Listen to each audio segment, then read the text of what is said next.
Hello guys, this is me Ankur Upadhyay. Welcome to our channel share market analysis.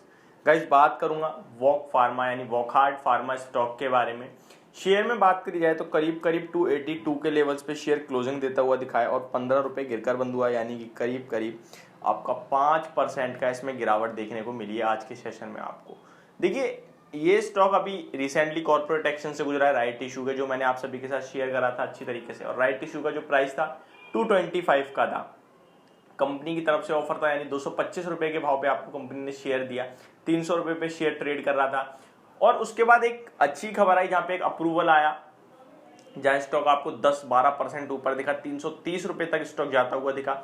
और वहां से दोबारा यू टर्न जो लिया है, इस बार 290 का लेवल ब्रेक भी कर दिया।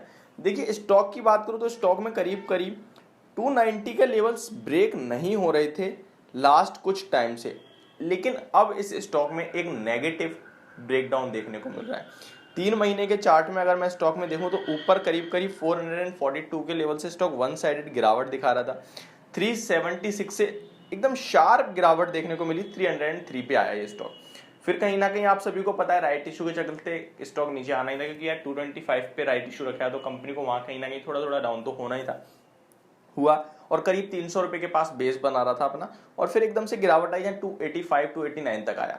फिर लेकिन शार्प बाउंस बैक जहाँ पे अप्रूवल आया एक दवा का, वहां से स्टॉक 326 330 के लेवल्स पे जाता हुआ दिखा। वहां से जो गिरावट आ रही है दोबारा, लास्ट लो इसने ब्रेक कर दिया जो 15 मार्च को बनाया था 288 का।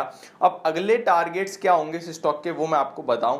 देखिए, 6 महीने के लोअर लेवल्स पे आके खड़ा हो गया है stock. In fact 52 week low stock ने लगाया आज के सेशन में 280 रुपीज का।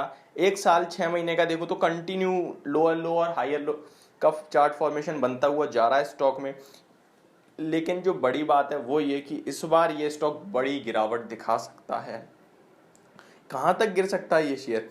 देखिए, जहां तक गिर सकता है वो मैं आपको बताऊं तो इस टाइम मैंने 2 साल का चार्ट अपनी स्क्रीन पे निकाल रखा है, और 2 साल के चार्ट में मुझे स्टॉक में जो देखने को मिल रहा है कि स्टॉक में लास्ट अप्रैल 2020 यानी 21 अप्रैल 2020 में 262 के लेवल्स पे शेयर कंसोलिडेट कर रहा था 260 से लेके 220 तक, और वहां पे एक बार स्टॉक 290 से 16 नवंबर 2020 अप्रैल से लेके नवंबर तक एक 220 से 260 की रेंज में कंसोलिडेट हुआ, और 16 नवंबर को 300 रुपए का ब्रेकआउट दिया स्टॉक ने, जिसके बाद स्टॉक 500 रुपए का हो गया।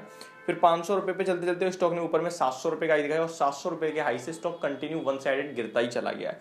लेकिन अब आपको ये देखना है कि स्टॉक कितना गिर सकता है। देखिए, राइट इशू में काफी ज्यादा लोग पार्टिसिपेट करते हुए दिखे हैं, और पार्टिसिपेशन में क्या हुआ, उन्होंने फ्रेश शेयर्स भी खरीदे मार्केट रेट से। अब उनका राइट इशू का तो प्रॉफिट में आ गया, और ये लेवल्स फंस चुके हैं आपके।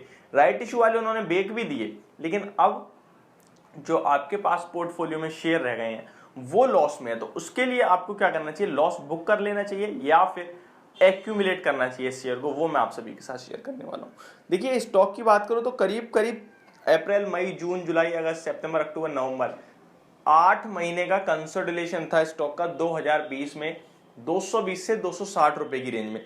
अब ये स्टॉक कहीं ना कहीं उस रेंज में जाने वाला है, जिस हिसाब से ब्रेकडाउन देखने को मिला है स्टॉक में 260 से लेके 220। अब 260 का एक आपको ध्यान रखना होगा लेवल, जो स्टॉक को कहीं ना कहीं पहला और एक छोटा सपोर्ट देगा। अगर वहां से घूमा तो ठीक है, 260 से 300 की रेंज हो जाएगी एक छोटी सी स्टॉक की, 10-12% की, उसमें घूमना चाहिए। अदरवाइज ये स्टॉक नीचे गया तो 220 तक के लेवल्स आपको स्क्रीन पे दिखा सकता है। अब मैं आपको कंपनी के बारे में थोड़ी डिटेल्स दे दूं, कंपनी का हिसाब किताब क्या है, फाइनेंशियल बता दूं, थोड़ी टेक्निकल्स भी बताऊंगा आप सभी को, जहां से आपको और थोड़ा सा अच्छा जानने को मिलेगा, थोड़ी अच्छी आपकी रिसर्च बनेगी। तो अब मैं आपको स्टॉक के बारे में बताऊं, कंपनी के बारे में। आई मीन टू से कंपनी का मार्केट कैप जो है 4200 करोड़ का मार्केट कैप है, ठीक है। ऑल टाइम हाई 2000 रुपए का शेयर का, ऑल टाइम लो 61 रुपीज का। अब देखिए, बहुत सारे लोग यही कंफ्यूज हो जाते हैं, 2000 रुपए का हाई लगाया, खरीद लो, इससे ज्यादा क्या गिरेगा। ये मत सोचो यार, जब स्टॉक गिरता है कितना गिरता है किसी को नहीं पता, जब चलता है तब भी ये मत सोचो कितना बढ़ गया और कितना बढ़ेगा। जब बढ़ता है तो किसी को नहीं पता कितना बढ़ जाएगा। तानला प्लेटफॉर्म का नाम सुना होगा, 27 रुपए से 2000 रुपए का हो गया, तो बिल्कुल मत सोचो कितना बढ़ गया है कितना गिर गया, ठीक है। ये होगा इसके all time high all time low की बात। अब स्टॉक के टेक्निकल्स के बारे में आपको बताता हूँ। 20 DMA, 200 DMA, 50 DMA और 20 DM है, सबके नीचे ट्रेड कर रहा है ये स्टॉक क्योंकि 52 वीक लो पे खड़ा है, तो आप ऑब्वियस सी बात नीचे ही ट्रेड करेगा यार, ठीक है। RSI की बात करो तो बिल्कुल 30 पे आ गया, यानी कि ओवरसोल्ड लेवल्स पे, ओवरसोल्ड पे आया नहीं है, वीक स्टॉक हो गया। मैंने वीडियो अपनी सुबह की वीडियो में बताया था कि RSI को दो तरीके से देखा जाता है, 30 पे है, अब आपको ओवरसोल्ड दिखाएगा 30 के नीचे, मतलब 29 पे आते ही ओवरसोल्ड दिखाएगा, 70 के ऊपर जाते ही ओवरबॉट दिखाएगा। लेकिन अगर आप एक ट्रेडर हो, आपका छोटा नजरिया है, तो 30 पे RSI है यानी वीकनेस, यानी कमजोरी शेयर में, बेचना चाहिए आपको। लॉन्ग टर्म का नजरिया यार एक बाउंस बैक, अब एक बाउंस बैक के लिए तो आप नहीं खेलोगे लॉन्ग टर्म में। ऐसी सेम अगर RSI 70 के ऊपर है तो वो स्ट्रेंथ शो कर रहा है, लॉन्ग टर्म के लिए ओवरबॉट हो चुका है, नीचे आएगा स्टॉक, 70 के नीचे RSI आना है। लेकिन करंट में जो ट्रेडिंग है, जो मतलब आपका छोटे टाइम पीरियड में आप पोजिशनली वो स्टॉक स्ट्रेंथ दिखा रहा है, वो बढ़ने की उम्मीद ज्यादा है उसकी, ठीक है।